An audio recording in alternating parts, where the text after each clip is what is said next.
안녕하세요. 까고 또 까기 위해 오늘을 사는 남자, 저는 까까 로또예요.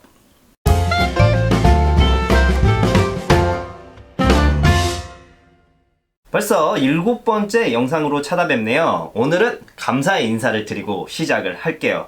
저희 까까TV가 영상을 올리는 이 시점에서 드디어 200명의 구독자를 돌파했습니다. 저희 채널을 사랑해주시는 많은 분들께 일단 감사를 드릴게요. 사실 이렇게 빨리 200명의 구독자를 모시게 될 줄은 몰랐습니다. 그래서 100명이 모인 시점에서 사실 이벤트를 진행을 했어야 했지만 오늘 감사의 마음을 2배로 담아서 나눔 이벤트를 진행을 해볼까 해요. 아무쪼록 앞으로 열심히 할 테니까 드래곤볼과 피규어를 사랑해주시는 많은 분들께 입소문 내주시고 구독해주시길 부탁드리겠습니다. 제가 드래곤볼과 인연은 인연인가봐요. 드래곤볼 7성구가 모이는 것처럼 이렇게 7번째 영상에서 구독자 이벤트를 하게 될 줄 누가 알았겠습니까? 다시 한번 구독자와 애청자님들 진심으로 감사드립니다. 이벤트는 영상 중간중간과 끝에 내용이 등장하니까 단 한 장면도 빠짐없이 놓치지 말고 보시고 선물 받아가실 수 있었으면 좋겠어요. 오늘은 드래곤볼 피규어 입문자용으로 최고의 라인업을 모시고 나와봤습니다. 반프가 만드는 것들이 대부분 입문자용으로 접근성이 좋은 것들이 대부분이기는 해요. 오늘 같이 등장한 이 클리어 파일에 나온 모습과 똑같은 조형의 주인공 소개해보죠. 2018년 BWFC 선인 손오공 되겠습니다. 제가 소개한 것 중에는 최신상이에요. 2018년이니 작년 거지 않냐라고 물어보실 분들도 분명히 계실 건데 이 조형천하 BWFC라는 대회를 하고 나서 약 1년 후에 상품화를 하기 때문에 이 제품은 2018년 작품, 2019년 출시작이라고 부르는 게 맞을 것 같아요. 바로 박스 돌려보면서 정보를 낭독해보죠. 발매는 2019년 5월이에요. 가격대는 17,000원에서 19,000원대. 아따 진짜 싸네요. 자, 박스 디자인은 그냥 무난합니다. 그리고 박스 측면을 보시면 이렇게 피규어를 조형한 사람의 프로필 사진까지 새겨줬어요. 이분이 누구시냐면 작년 서유기 커스텀 손오공을 만든 분하고 동일한 조형가예요. 다 취향이 갈리시겠지만 전 개인적으로 조형천하 작가 중에 이분 조형을 제일로 좋아합니다. 마이너한 모습을 만드시는데도 캐릭터 본연의 느낌을 잃어버리지 않는 훌륭한 조형을 만드세요. 자, 조형과 위에 보면 두 가지 컬러로 나왔다는 게 확인이 되실 건데요. 오늘 소개하는 건 흑백이 아니라 컬러 버전이고요. 그리고 짚고 넘어갈 게 있어요. 제일 복권이 아닌 반프 제품들 중에 상자 왼쪽 상단에 보면 크레인킹이라고 새겨져 있는 걸 보실 수 있을 겁니다. 자, 초보자분들을 위해 간단하게 정보를 드리자면 이 크레인킹이라는 제품들은 일본의 경품센터, 즉 오락실이라든지 게임존 같은 데서 크레인 기계로 뽑을 수 있는 제품들을 말하는 겁니다. 제가 소개한 애들 중 제일복권 제외하고 여의봉 손오공과 지난주 소개한 그랜디스타 손오반도 다 여기에 속합니다.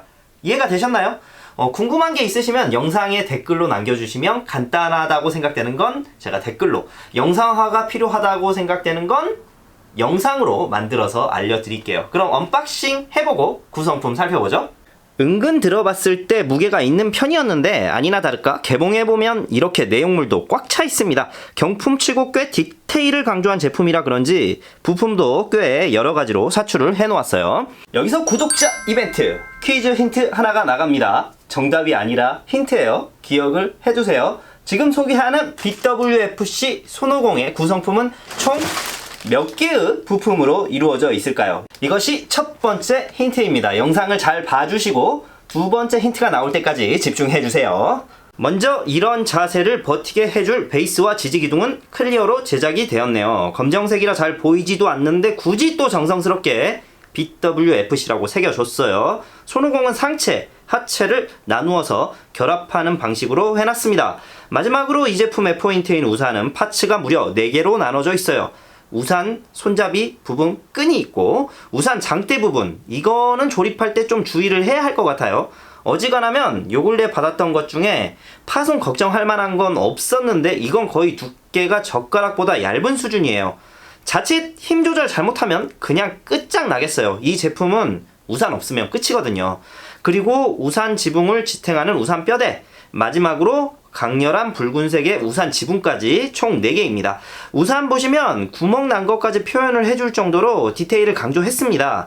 우산을 칭찬해 줄 수밖에 없는 게 질감을 한번 보세요. 꼭 20만원대 스케일 피규어에서나 볼 수 있는 표현을 했다는 게 진짜 칭찬해 줄 만한 일이에요.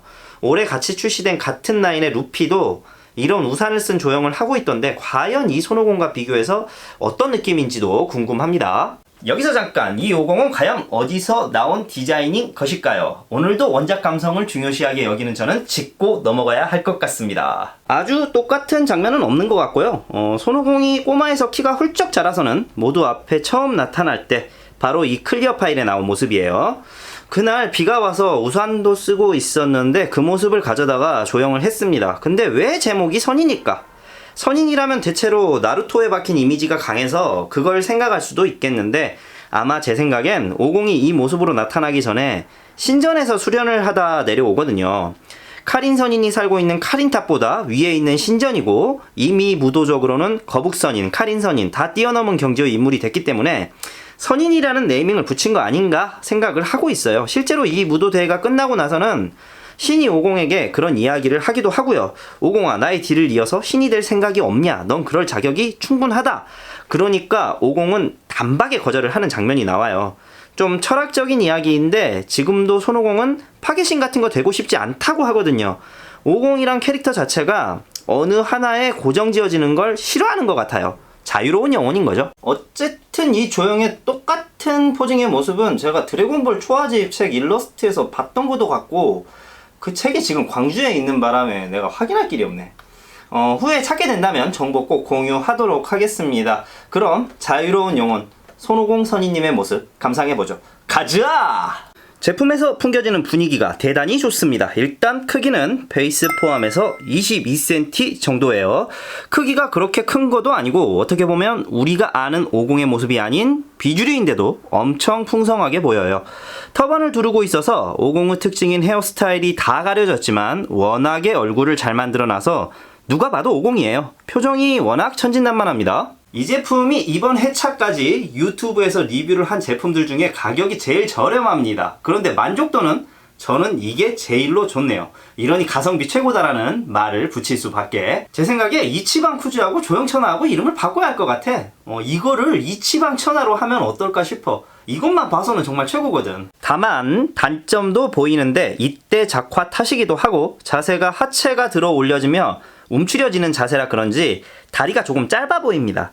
검정색 클리어 베이스는 항상 지적하는 거지만 이것만 어떻게 이쁘게 손 좀 봐줬으면 이 조형은 반프가 아니라 메가하우스라고 해도 믿을 것 같아요. 너무 내가 극찬한 건가? 여기서 구독자 이벤트 두 번째 힌트 나갑니다. 그렇다면 지난 5번째 시간에 제가 소개한 비상 블루 오지터는 과연 몇 개의 부품으로 이루어져 있을까요?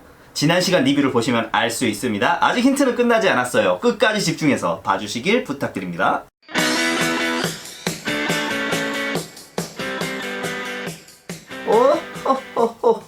피규어 전투력 측정 시간이 돌아왔습니다. 과연 이분이 저의 부하로 데리고 있을 만한 전투력인지 한번 측정해 보시죠. 하지메 마시오카! 조형의 모티브가 된 비주얼은 사실 그렇게 대중적이지는 않아요. 그런데 이 조형천하라는 이름의 라인이 이미 사람들에게 드래곤볼의 대표적인 경품 라인업으로 인식이 박혀 있어요. 원피스에서도 같은 라인업의 조형왕이라는 이름으로 매년 조형 대회를 하는데요. 제가 드래곤볼 팬이라서 그런 게 아니라 경품 쪽에서는 드래곤볼이 원피스보다 퀄리티가 약간 더 괜찮은 것 같아요. 더군다나 잘 나오기까지 해서 요새 실제로 핫한 제품이기도 해요. 여튼 조형천하라는 이름에 걸맞게 드래곤볼 대표 반프 경품 라인업다운 이상을 보여줬다. 똑같은 가죽 지갑을 만들어도 루이비통이라는 이름을 달고 나오는 거랑 그냥 아무 이름 없이 나오는 거랑 어떤 게 더 무게감 있게 느껴지세요? 당연히 똥이거든요. 이것도 같은 맥락이에요. 사람들이 많이 알고 있는 이름의 라인업이고 그 알려진 이름값만큼 좋은 조형을 뽑아줬다. 그래서 점수는 높게 주고 싶어요. 5점 만점에 4점. 자, 퀄리티. 이쪽으로는 워낙 앞에서 입 아프게 말해서 딱히 보충할 거는 없을 것 같네요. 특히 우산 쪽의 디테일이 워낙 뛰어나서 경품이 아닌 것 같다는 착각이 일어날 정도예요. 그렇게 좋아하는 모습은 아닌데도 오늘 점수를 후하게 줄 수밖에 없네. 퀄리티는 4.2점 주도록 하겠습니다. 마지막으로 희소성인데 사실 나온 지 얼마 되지 않은 제품을 희소성 평가하는 게 그렇게 큰 의미가 있을까 싶어요. 지금까지 소개한 제품들도 그렇게 출시된 지 오래된 제품들이 아니라서 이건 저도 지켜봐야지 알 수 있는 부분이거든요. 하지만 앞서 말했듯이 크레인킹 제품으로 나왔고 발매되었을 당시에 일본 전국 각지에 있는 게임센터로 뿌렸을 거고 우리나라에서는 또 수출판으로 제품이 돌아다니면서 거래가 이루어지고 있을 거란 말이죠. 하지만 희소성이 높다고 해서 무조건 프리미엄이 붙는 건 아니에요. 사람들이 그만한 가격을 지불하고 사기 때문에 프리미엄이 붙는 얘들도 있어요. 물량이랑 상관없이요. 전 이 제품도 그럴 가능성이 충분히 있다고 봅니다. 이렇게 잘 모르겠을 때는 딱 중간 해야 해. 객관식도 가운데 3번 찍는 게 안전빵이라잖아. 희소성은 그래서 딱 중간 2.5점. 자, 오늘은 여기까지입니다. 나름 유튜브 초반에 올렸던 영상들이 너무 제일복권 쪽에만 쏠려 있는 것 같아서 지난주엔 그랜지스타, 이번 주에는 조형천하 이렇게 다양하게 소개를 해드리려고 해봤어요. 그런데 또 본의 아니게 다음 주에는 다시 제일복권 쪽 제품을 소개해드려야 할 것 같은데 이걸 핑계 아닌 핑계를 한번 대보자면요. 사실 신상 제품들 말고 오래된 고전 제품들도 저한테는 많이 있어요. 그런 것들을 전부 소개해드릴 기회가 있어야 하는데 하필 그게 제가 원래 살던 광주 집에 전부 있거든요. 이걸 전부 가지고 와야지만 제가 너무 신상 제품에만 매달리지 않고 구독자분들에게 가끔은 고전도 보여드리면서 풍성한 볼거리를 제공할 수 있다는 걸 저도 알고는 있습니다. 하지만 지금 서울에 살고 있는 집이 제 집도 아니고 공간이 너무 적다 보니 전부 가지고 올 수 없다는 여건이 너무 아쉬워요. 미래에는 전부 가지고 올 꿈을 가지고는 있습니다. 다만 지금 당장은 안 되고 여건이 되지 않기 때문에 8월 초에 제가 휴가가 있어서 그때 리뷰거리를 약 4개 정도 광주 집에서 한꺼번에 촬영을 할 계획을 가지고 있습니다. 거기에는 뭐 이제 반프 말고 칠메아트라든지 메가하우스 같이 다양한 제품들이 있고요. 또 뒤에 있는 장식장 배경들도 달라서 같은 리뷰거리라도 색다른 느낌을 가지실 수 있을 거라고 생각해요. 기대해 주시고요. 마지막으로 오늘 소개한 선인 손오공에 대해서 한마디 더 하자면 개인적으로는 우승작보다 이 녀석이 우승을 했어야 하는 거 아닌가 아쉬움이 좀 남아요. 뭐 사실 조형하는 사람의 개인적인 명예이기 때문에 저야 누가 우승을 하든 강 건너 불구경이지만 전 짚고 넘어가고 싶은 문제가 있어요. 이 BWFC가 원래는 조형천하라는 이름이었고 이 조형 배틀을 일본 내에서 하는 이벤트 같은 거였어요. 이 대회가 이제 글로벌로 뻗어나가려고 반프레스토 월드 피규어 콜로세움 약자를 써서 BWFC로 바꿨습니다. 기존의 일본 조형사들만 참전하는 대회에 다른 나라 사람들도 참가 자격을 준 거죠. 그래서 올해에는 한국 조형사 분들도 참가해서 좋은 조형을 만들어서 상품화가 되기도 했단 말이에요. 그런데 문제는 이렇게 대명이 바뀌고 나서도 우승하는 사람의 국적은 일본이라는 거. 뭐 이런 방식이 이제 이해 차이기도 하고 일본 사람들한테는 피규어가 큰 사업이니까 좋은 조형이 많다는 건 저도 인정을 해요. 그런데 내년에도 내후년에도 만약에 외국 조형가들이 일본 조형가들보다 뛰어난 조형을 만들었는데 반프레스토 얘네들이 외국 조형가들한테 우승 트로피를 줄 수 있냐 이거죠. 저도 일본 만화 쪽 관련된 유튜브 채널을 운영하면서 그들이 만들어준 걸 저격하는 거긴 한데 일본 사람들은 유독 이런 부분에서 치사하게 구는 부분이 있어요. 자기들이 우월하게 보이고 싶어 한다는 걸 이런 방식으로 표현을 하더라고. 제가 한국 조형가들이 출전했는데 일본 조형가들이 1등 줬다고 부들부들 거리는 건 아니고요. 자신들의 대회를 글로벌화를 목적으로 이름까지 바꿔놨으면 공평한 잣대를 가지고 평가를 했으면 한다는 이야기를 하고 싶었습니다. 그러니 저는 내년에도 내후년에도 지켜볼 겁니다. 누가 어떤 조형을 만들고 어떤 작품으로 우승을 하는지. 투표를 하는 방식부터 마음에 안 들어. 당연히 지들 나라에서 하는 거고 지들이 투표받기 편하게 홍보를 하는데 외국 조형가들이 당연히 쪽수에서 밀릴 수밖에 없지. 마지막에 좀 흥분을 했는데 제가 이런 이야기를 하는 이유는 일본 문화를 거부감을 느끼시고 비하하시는 분들은 제가 앞에 말씀드린 이런 부분 때문에 아예 차단을 하시는 그런 부분들도 있거든요. 그러니 이런 쪽에서라도 저는 일본 사람들이 좀 페어플레이한 모습을 보여준다면 더 좋아할 여지를 남겨줄 수 있을 것 같아요. 이런 저에게 동감하신다면 구독과 좋아요 부탁드리고요. 구독자 이벤트 마지막 힌트 나갑니다. 끝까지 집중해서 봐주세요. 그렇다면 첫 번째 힌트에서 두 번째 힌트를 뺀 숫자는 얼마일까요? 이것이 오늘 이벤트의 정답입니다. 이벤트 참여하는 방법은 일단 까까TV 구독과 좋아요를 누른다. 해당 영상 댓글에 이벤트의 정답과 까까TV에 바라는 점을 한 가지를 쓴다. 끝! 이벤트 참여 기간은 다음 영상이 업로드되는 7월 15일 정오 12시까지로 할게요. 위의 조건을 충족하시는 분 중 4분을 추첨하여 까까가 올해 나온 드래곤볼 BWFC 제품 중 하나를 선물로 드립니다. 그럼 저는 여기서 마무리 해볼게요. 많이 참여해 주시고요. 다음 시간에 또 정깔거리 가지고 또 찾아오도록 하겠습니다. 저는 지금까지 까까 로또였습니다.